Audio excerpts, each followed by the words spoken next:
Kimako nangwao, bana bangwao, ipila kangwao nangwao, bana bangwao, ipila kangwao nangwao, bana bangwao, ipila kangwao. Hello, I'm Carol Hicks, and this is my third presentation on our visit to Namibia in September 2014.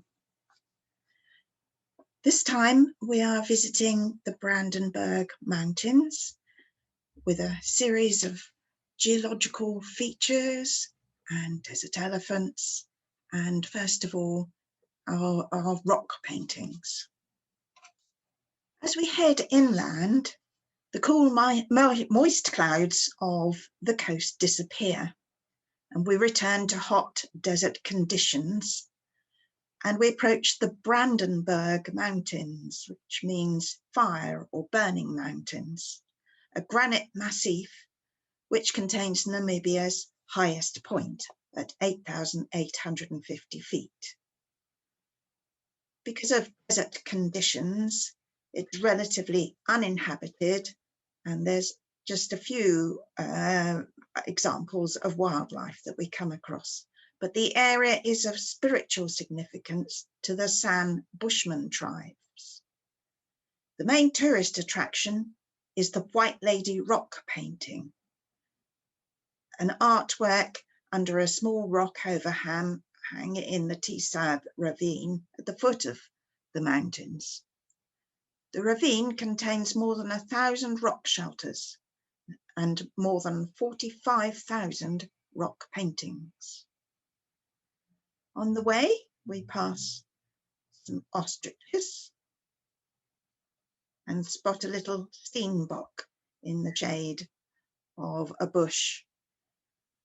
It's pretty hot. We're within the Tropic of Capricorn, and it's pretty near the middle of the day. We arrived at our next destination, the Brandenberg White Lady Lodge, a little bit earlier than expected because the roads were easier to travel than we'd anticipated.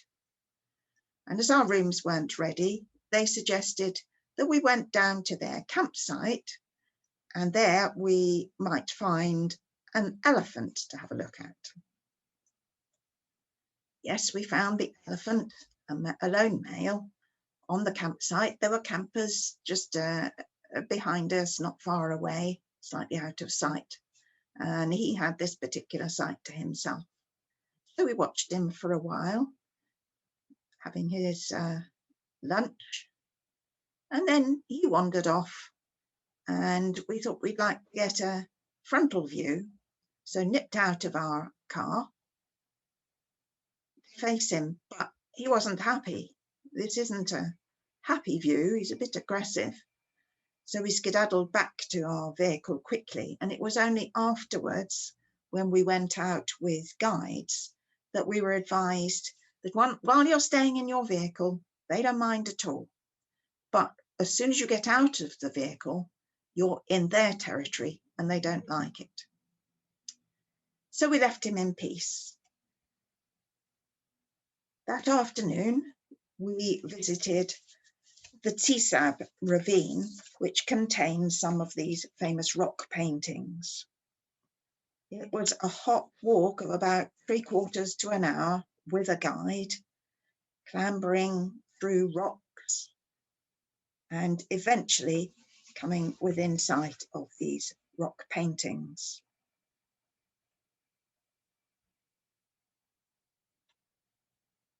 Here is the key site of White Lady.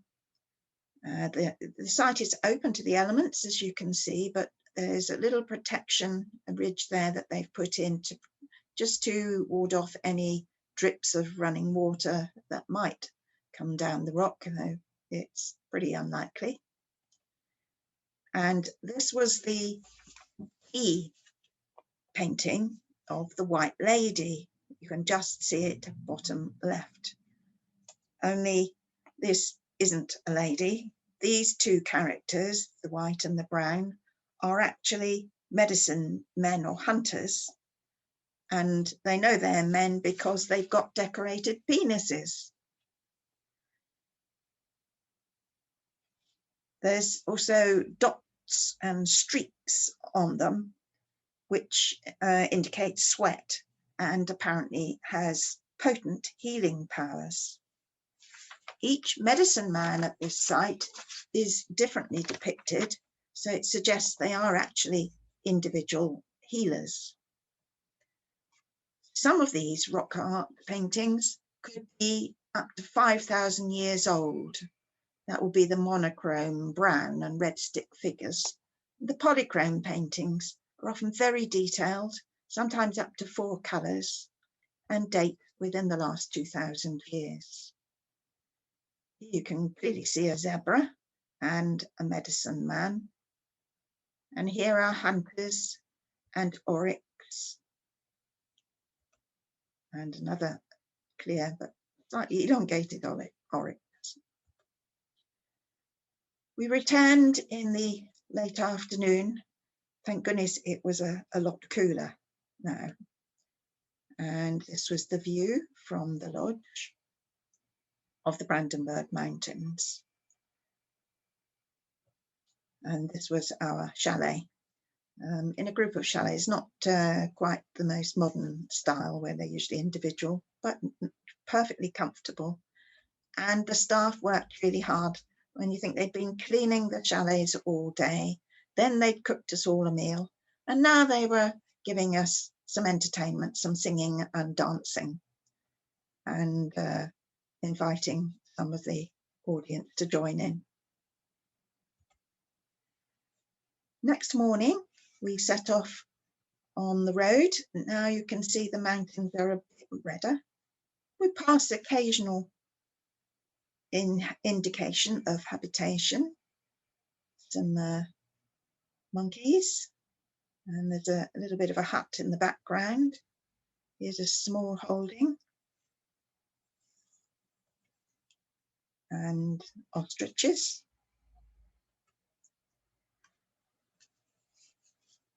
And we arrive at Kipway, Camp Kipway. Definitely our favourite lodge of the tour. Beautifully designed within the rocks of the Copier. Here we were greeted with a cool towel and a fruit drink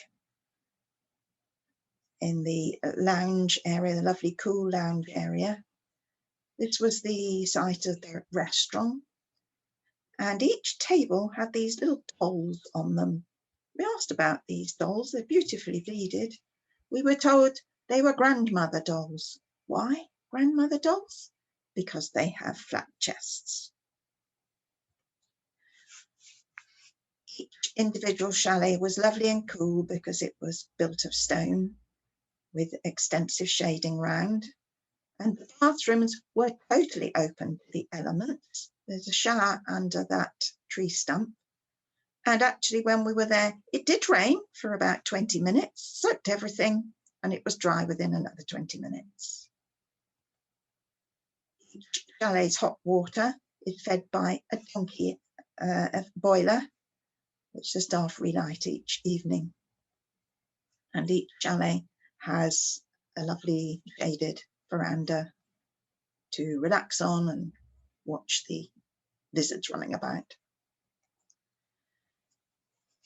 So one of our first trips out from Camp Kipway took us past some interesting rocks. So there's a dolerite sill there, and we were visiting the Twyfelfontein Valley of Namibia's first UNESCO World Heritage Site, of which they were very proud.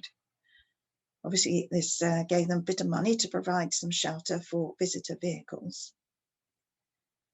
And there was interesting rock shapes here. This one looks so it's been washed heavily by water at some stage. And here's a very pockmarked piece, really adjacent.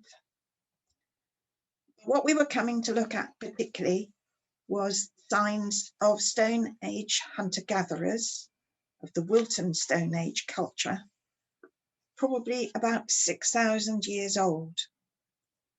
They mostly made engravings, and there were some paintings as well, probably 2 to 2,500 years old. But apparently there is some evidence of people roaming the area even 15,000 years ago. Here you can see the sculpted rock, and these are signs from hunters to others passing through. And this sign in particular, a circle with a hole in it, apparently indicates a permanent waterhole. The area actually receives less than 150 millimetres or less than 6 inches of annual rainfall, so it's semi-desert savanna and scrubland. A short distance away were further engravings, all open to the elements. Here is clearly an oryx and a very well proportioned rhino. These are giraffe footprints. And here you can see how the rocks have cleaved apart, creating the smooth surfaces on which the rock art is performed. This is thought to be a human foot. And here we have a giraffe and an oryx. And yet another group of carvings. Moving on, very close by, was this burnt mountain. It's caused by contact metamorphosis, where the rocks are literally burnt by hot, intruded volcanic magma.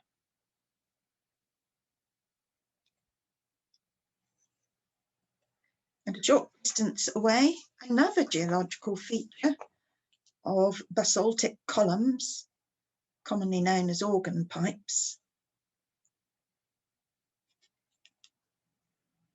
The evening sun was really bringing out the colours.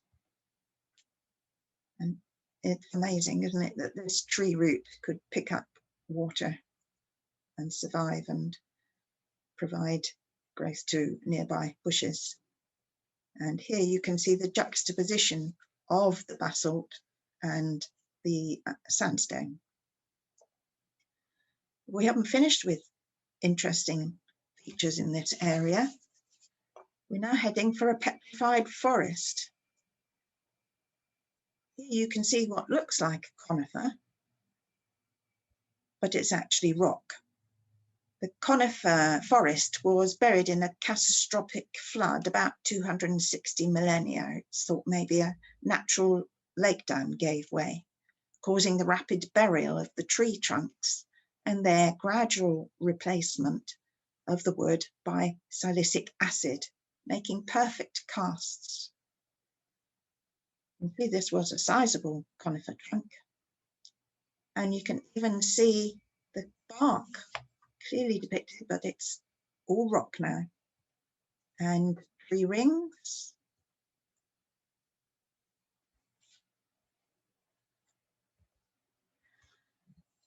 Moving on,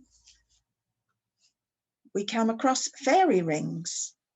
They've no idea what causes them, but there's no growth in them, and the wildlife avoids them. You can see the grass around the edge has not been eaten.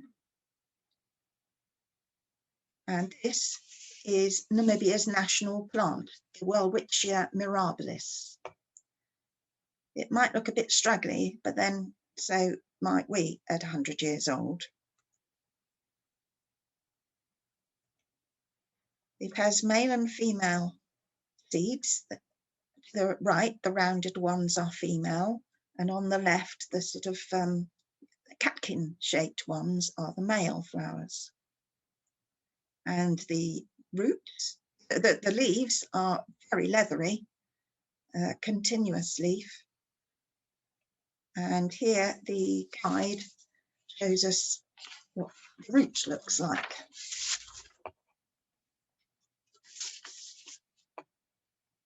A mourning trip took us in search of desert elephants. Here we can see the Brandenberg Mountains in their real pink and red colours as we searched for these elusive elephants. Eventually, on a dry riverbed, we found a lone male having a morning scratch. His front legs are longer than his back legs, and you can see why, because he has to reach up a lot to get his breakfast, because the area is dry and there's not a lot of vegetation about. And these animals are well aware of this, and they don't damage the trees, they just take a little bit from each one. So he has a bit of a dust bath and wanders off. So we continued along the dry riverbed in search of more elephants and found a group of females. Here, the matriarch is having a doze. And then she powders her nose and makes way for an adult female and her baby bull elephant. He's about a year old.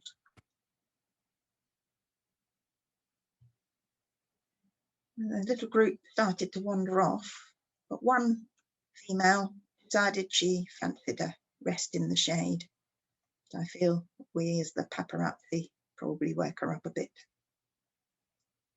And another female came to take a close look. So we left them to it and went up onto a hill to have our coffee break.